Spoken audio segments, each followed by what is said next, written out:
আসসালামু আলাইকুম, hello everyone, আমি মোহাম্মদ জাহান। আমি আপনাদের মাঝে আজকে নতুন একটা কন্টেন্ট নিয়ে আসছি। সেটা হচ্ছে যে আপনাদের মাঝে জানাতে যাচ্ছি যে ইলেকশন নিয়ে বাস্তবতা বা হচ্ছে যে যৌক্তিক যে কথাগুলো, সেটা হচ্ছে যে একটা কাকা থেকে যাচ্ছি। সেই কাকাকে আমি আমার ইনোভেশন হ্যান্ডমেড কাঠের চশমা তৈরি করা যে চশমাটা আছে, কাকাকে চিন্তা করছি যে এই চশমাটা পরে কাকা থেকে এই ব্যাপারগুলো জানবো। সেটা হচ্ছে কাঠের চশমা পরে বাস্তবমুখী কথা বলতে হবে, স্ট্রেট কাট কথা বলতে হবে, সেই উদ্দেশ্যে কাকাকে জানাচ্ছি।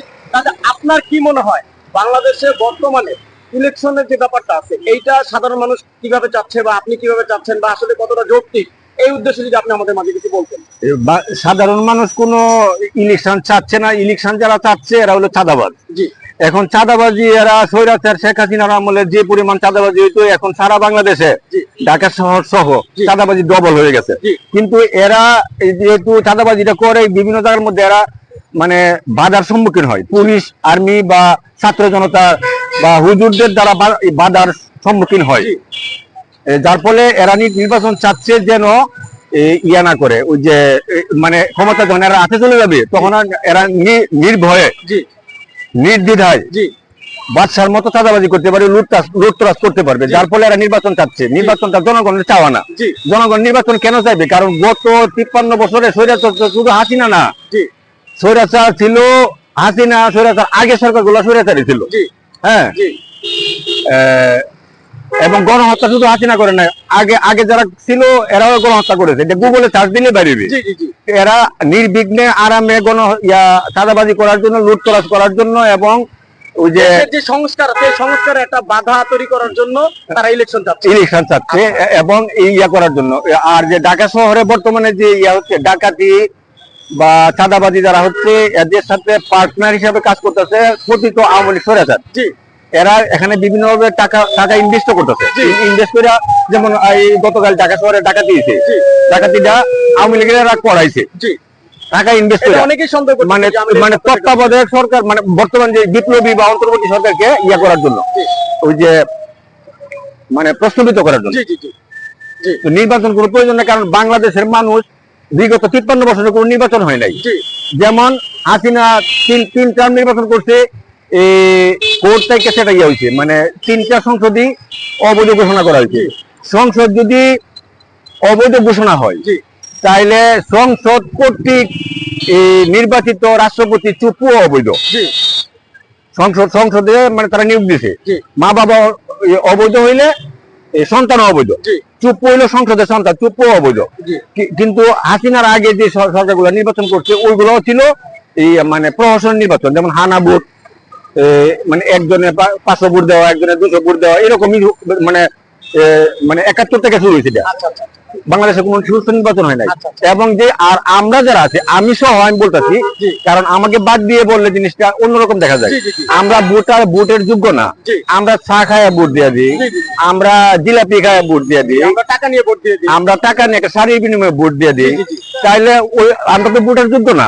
আমরা যেমন ইউরোপ আমেরিকাতে যেখানে ফেয়ার নির্বাচন যেখানে হয়, 1 কোটি টাকা দিয়ে একটা ভোট কেনা সম্ভব না। আমাদের দেশে 10 টাকা খরচ করে একটা ভোট কেনা যায়, এই আধা কেজি জিলাপি দিয়ে ভোট কেনা যায়, একটা শাড়ি দিয়ে ভোট কেনা যায়। এই মানুষের নৈতিক চরিত্র পরিবর্তন হওয়ার পর্যন্ত। এবং সরকার বলতে যেটা বোঝা যায় আর কি, সরকার বলতে ইউনুস সব দেশ চালায় না।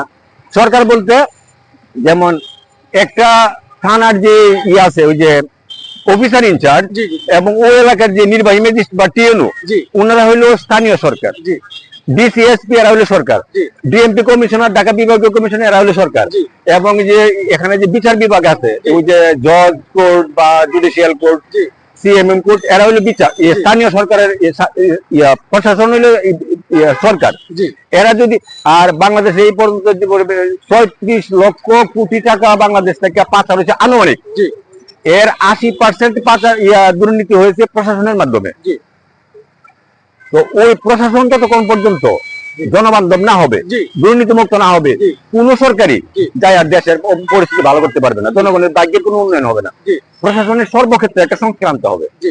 এবং এখন কাকা আপনার থেকে যেটা জানতে চাচ্ছি সেটা হচ্ছে যে সর্বমূল কথা, যেটা এই ইলেকশন কেন্দ্রিক যে ব্যাপারগুলো চলতেছে বর্তমানে বাংলাদেশে, এইখানে এক কথায় বলতে গেলে আপনার কাছে কি মনে হয় যে এই সংস্করণগুলো যদি হয়, এরপরে যদি ডক্টর ইউনূস ইলেকশনটা গুছায় নিয়ে আসে, তখন ইলেকশনটা পারফেকশন হবে এবং জনগণ একদম খুবই সাধারণভাবে যেটা নরমাল ইন্টারন্যাশনালি সাধারণ জনগণ যেভাবে ভোট দিতে যায় উদ্দেশ্য নিয়ে চিন্তা ভাবনা নিয়ে, তারপর সরকারের যে সঠিক নিয়ম অনুযায়ী যে ভোটের যে সিচুয়েশন গুলো তৈরি হয়, সেইটা কিরকম হলে পরে আপনি ইলেকশন চিন্তা ভাবনা করতে চাচ্ছেন? আচ্ছা, আমি এই যে মাননীয় প্রধান উপদেষ্টার নিকট জি প্রতি মাসে জি একটা চিঠি দিই, জি মানে সরকারের কি ভুল আছে জি বা কি করা উচিত, জি বা তো আমার যে মতামত প্রতি মাসে চিঠি দেই। জি জি আজকে আমি একটা চিঠি দেবো, জি আমি ওখানে যাচ্ছিলাম। জি তো আমার চিঠির মধ্যে আমি লিখেছি আর কি, যে চিঠিটা যদি আমাদের একটু পড়ে শোনাই।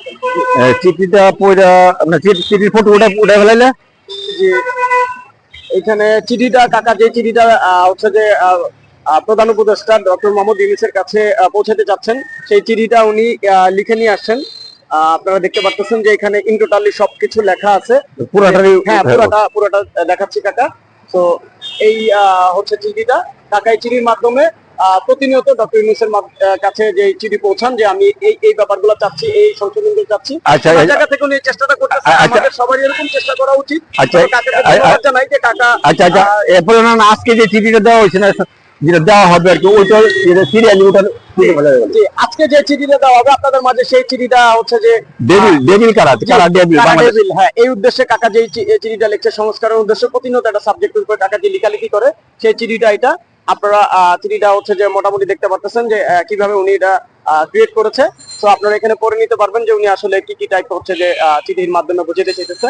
তো এই হচ্ছে কাকার চিন্তা ভাবনা। আচ্ছা, এরপরে এই যে এই আছে না, জি এই যে মানে চিঠিটার শেষ পর্যন্ত তো উঠাইতে হবে। জি জি অবশ্যই অবশ্যই শেষ পর্যন্ত দেখতে হবে। এই যেটা হলো আর কি, যে জনপ্রশাসন মন্ত্রণালয় যেটা, ওর কাছে যে চিঠিটা দেওয়া আছে, জি এই যে জি সিলগুলো যেন আছে নিচে। জি জি হ্যাঁ হ্যাঁ, সিলগুলো আমি তুলতেছি, ইভেন আপনার লেখাগুলো আমি নিচে কিন্তু আমার সিল আছে। জি জি জি জি আমি আপনার সিলগুলো দেখাচ্ছি। তো এই হচ্ছে এভরিওয়ান, আপনারা দেখতে পাচ্ছেন যে কাকা যেই চিঠিটা লিখেছে আজকে জমা দিবে, এরকম যে আর্টিকেল গুলো আছে, এটি উনি খুব সুন্দরভাবে সাজায় নিয়ে আসছে, একদম খুবই প্রফেশনালিজম। আপনারা কাকার চিঠিগুলো পড়ার চেষ্টা করবেন, উনি খুব ভালো একটা সাবজেক্ট নিয়ে কাজ করতেছে। এই যে ইন্সপেক্টর জেনারেলের কাছে যে চিঠিটা দেওয়া হয়েছে আইন শৃঙ্খলা পরিস্থিতির জন্য, জি জি আইন শৃঙ্খলা পরিস্থিতির জন্য যে চিঠিটা দেওয়া হয়েছে, সেই চিঠিটার আইজিপি বরাবর যে চিঠিটা দেওয়া হয়েছে, সেখানে যে কলামগুলো লেখা আছে, সেখানে কি কি লেখা আছে, ইভেন কিভাবে উনি এটা সংস্করণ চাচ্ছে, সবগুলো এগুলো লেখা আছে। ধন্যবাদ কাকা। তো এখন না আমি যেটা জানতে চাচ্ছি, আরো আছে, এটা বলবো, এটা শেষ করে দিই, শেষ হয়নি তো। এই যে এটা হলো চিঠিটার শেষ অংশ। হ্যাঁ জি কাকা। আচ্ছা, না আরেকটা জিনিস, যে এই চিঠিটা হলো ডিএমপি কমিশনার বরাবর উনি যখন নতুন নিয়োগ পায়, উনি বলছিলেন যে ঢাকা শহরে কোন পুলিশ অফিস ছোট বড় যারা আছে, এরা যদি কোনো চাঁদাবাজি করে বা ঘুষ খায়, তাহলে এদেরকে নিয়ে আসবেন, আমি জবাই করে দেবো। অথচ ওই বিপ্লবী অন্তর্বর্তী সরকারের 6 মাস, বিগত 6 মাসে ঢাকা শহরের সকল ওসিরা বাজার বসায়া ওপের চাঁদাবাজি করতেছে, বিএনপির চাঁদাবাজির সাথে সমন্বয় করে। ম্যান পাওয়ার হইলো বিএনপির, আর পুলিশের হইলো পোশাক এবং অস্ত্র। চাঁদাবাজির কোন প্রতিরোধ করতে পারবে না কেউ। আঙ্কেল এটা তোলা হয়ে গেছে এখন। আচ্ছা, এটার একটা শেষ পার্ট আছে, লাস্ট একটা পার্ট আছে, একটা শেষ পার্ট আছে।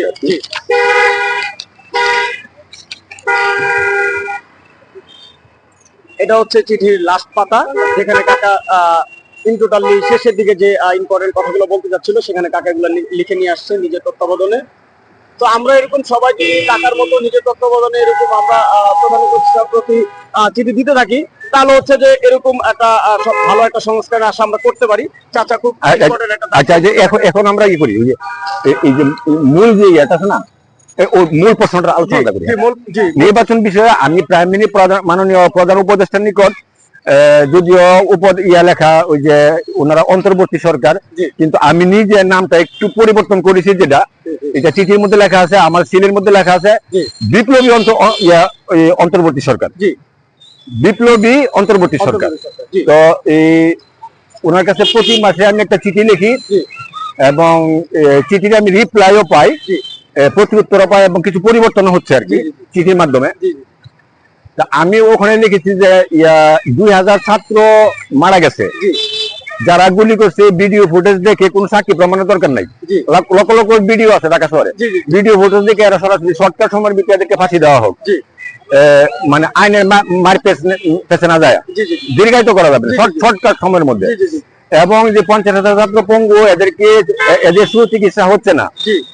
মানে আহত রিস্কাওয়ালার ওয়াইফ, স্ত্রী, জি। গুলিবিদ্ধ রিস্কাওয়ালার চিকিৎসার টাকা জোগাড় করতে যায় নিজ সন্তান বিক্রি করে দিছে। এই হিসাবে জি।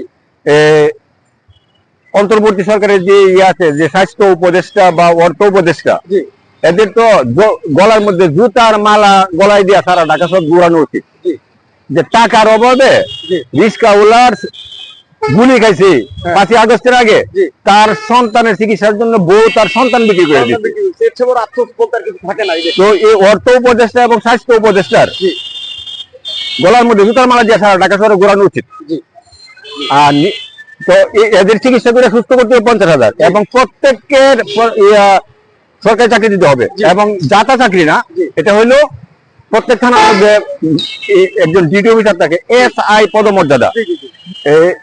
ওই 2 জন থাকে, জি। 12 ঘন্টা করে, জি, জি, জি। 2 জন করে 700 থানার মধ্যে 1400 জি। ছাত্র, আহত ছাত্র ডিউটি অফিসার থাকবে। জি, জি, জি। প্রত্যেক কেউনু, জেলা প্রশাসক, জজ কোর্ট, জুডিশিয়াল কোর্টে একটা গোপনীয় শাখা থাকে, জি। ম্যাজিস্ট্রেট পদমর্যাদায়। জি। প্রত্যেক বিভাগীয় কমিশনার, সচিবালয়ের সচিবের যে PS, জি। উপদেষ্টার যে PS, জি। প্রত্যেক ম্যাজিস্ট্রেট পদমর্যাদায় একজন করে ছাত্র, আহত ছাত্র দিতে হবে। জি, জি, জি। এরপরে নির্বাচন। জি।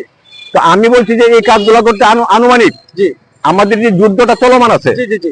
যেমন আগামী কালকে যে আগামীকাল কত তারিখ জানি, গেল আগামীকাল 25 তারিখ। 25 তারিখে আমরা প্রাইম মিনিস্টার প্রধান উপদেষ্টার কার্যালয়ে ঘেরাও করব জি। আমাদের এই দাবি দেওয়ার জন্য। জি, জি, জি। আমরা প্রধান উপদেষ্টার লোকই, জি। প্রধান সরকার হলো ডান হাত, আমরা বাম হাত, জি। কিন্তু আমার 2 হাতে তো আমি সংঘর্ষ করব না। না, না, অবশ্যই না। আমরা কিছু দাবি দেওয়া নিয়ে যাবো। দাবি দেওয়া গুলোর মধ্যে আছে যে এই যুদ্ধটা চলমান। জি। হ্যাঁ, জি। কারণ দুর্নীতি বৈষম্যের জন্য হয়েছে আর কি, যে যুদ্ধ হলো, অনেক লোক মারা গেছে। জি, জি, জি। কিন্তু ঢাকা মেডিকেলে করছে যে ভর্তি পরীক্ষার মধ্যে 46 নম্বর পায় মুক্তিযোদ্ধা কোটায় মানে আর কি, যে ভর্তি হওয়ার সুযোগ পাইছে, জি, জি। কিন্তু মেধাবীরা 80 নম্বর পায়, 100 মধ্যে 80 নম্বর পায় সুযোগ পায় নাই। পাচ্ছে না, হ্যাঁ। তো যে বৈষম্য এবং দুর্নীতির জন্য এই আন্দোলন এই যুদ্ধ হইলো, হ্যাঁ। রক্তক্ষয়ী যুদ্ধ হইলো, জি। এখানে ঢাকা মেডিকেলে আর কি, যে মুক্তিযোদ্ধা কোঠা, জি। বাংলাদেশে কোনো প্রতিষ্ঠানে, কোনো সরকারি বেসরকারি কোনো প্রতিষ্ঠানে কোনো কোঠা থাকবে না। আচ্ছা। সর্বক্ষেত্রে মেধার অগ্রাধিকার। অগ্রাধিকার, হ্যাঁ। কোঠা কথাটাই একটা দুর্নীতি, দুর্নীতি, হ্যাঁ। এবং কোথাও কোনো চাঁদাবাজি থাকবে না, কারোরই থাকবে না। কোথাও কোনো অফিসে কোনো দুর্নীতি থাকবে না। দুর্নীতি থাকবে না। তো আমাদের এই যুদ্ধটা চালা দিতে গেলে তাইলে এখানে যে যারা ঢাকা মেডিকেলের ভর্তি পরীক্ষার যারা নীতি নির্ধারক, জি। এদের তো থাকার কথা না, চাকরি থাকার কথা না। অবশ্যই না। উপদেষ্টা এবং সচিবের পদত্যাগ করা উচিত অবশ্যই। স্বেচ্ছায়। স্বেচ্ছায়। এবং এই শিক্ষা যে উপদেষ্টা, শিক্ষা সচিবের পদত্যাগ করা উচিত। নতুন যে পাঠ্যপুস্তক যেটা মাধ্যমিকে যেটা সরকার তরফ থেকে দেওয়া হয় জি। বিনামূল্যে, জি। ফেব্রুয়ারি 15 তারিখ পর্যন্ত 10টা বইয়ের মধ্যে 3টা বই পাইছে, জি। আর 7টা পাই নাই। জি। এবং ওই বইয়ের মধ্যে 71 পরবর্তী শেখ মুজিব জি। মুক্তিকামী 32,000 জি। ছাত্র জনতাকে খুন করেছিল, গণহত্যা করেছিল। জি। এই স্বৈরাচারীর আইকন মুজিবের ফটো আছে মাধ্যমিক স্কুলের ফটোর মধ্যে, 7ই মার্চের ভাষণ। আচ্ছা। এই ফটো থাকবে না। আচ্ছা। এবং আবার জাতীয় বীর শ্রেষ্ঠ জি। মুক্তিকামী জনতার আইকন জি। আবু সাইদের কোনো ফটো নাই, পাঠ্যপুস্তকে নাই। জি। এগুলা চেঞ্জ করতে হবে। জি। এবং এই আকাম করার জন্য শিক্ষা সচিব এবং শিক্ষা উপদেষ্টারও পদত্যাগ করা উচিত। জি।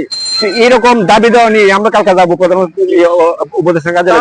আমি কাকা আপনার থেকে যেটা তবে সময় জানতে চাচ্ছি সেটা হচ্ছে যে সংস্কার সম্পূর্ণ না করে ইলেকশনটা এই মুহূর্তে সঠিক হবে না, এটা সঠিক হবে না। এবং আগে তো সংস্কার নির্বাচন, এই দেশটা আমরা পাইলাম তুমি ছাত্রদের রক্তের বিনিময়ে আমরা পাইছি। হ্যাঁ, হ্যাঁ। রক্তের বিনিময়ে 52 52 থেকে শুরু হয়েছে। ছাত্র যারা খুন করছে এদেরকে আগে ফাঁসি কাছে দিতে হবে। জি।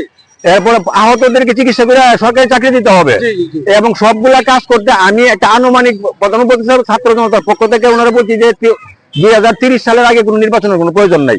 এই সবগুলা কাজ করতে গেলে 30 সাল পর্যন্ত সময় নিতে হবে, এরপরে নির্বাচন স্পষ্টভাবে আমি লিখিতভাবে সাইন করে আমি দিছি। ঠিক আছে, এর আগে যারা ধন্যবাদ। আজকে আমি আপনার থেকে এই ইলেকশন সম্বন্ধে যেই ডাটাগুলো আপনার থেকে জানা দরকার ছিল, আপনি সাধারণ জনগণ হিসেবে, আপনি এজ একটা দেশের নাগরিক হিসেবে, আপনি এজ এ একটা ওয়ান কাইন্ড অফ বাগ নেতা, বাগ মানে আপনার হচ্ছে যে আপনার আমরা হচ্ছে কিরকম, আমরা সাধারণ জনগণের মধ্যে আমরা যার যার যেই মতভেদ যে প্রকাশ করি, সেই প্রকাশের জায়গা থেকে যে আমরা একটা নেতৃত্বের যে কথা, যেটা সঠিক কথা, সেই যেগুলো ব্যাপারগুলো আপনার থেকে পাওয়া হয়েছে আলহামদুলিল্লাহ।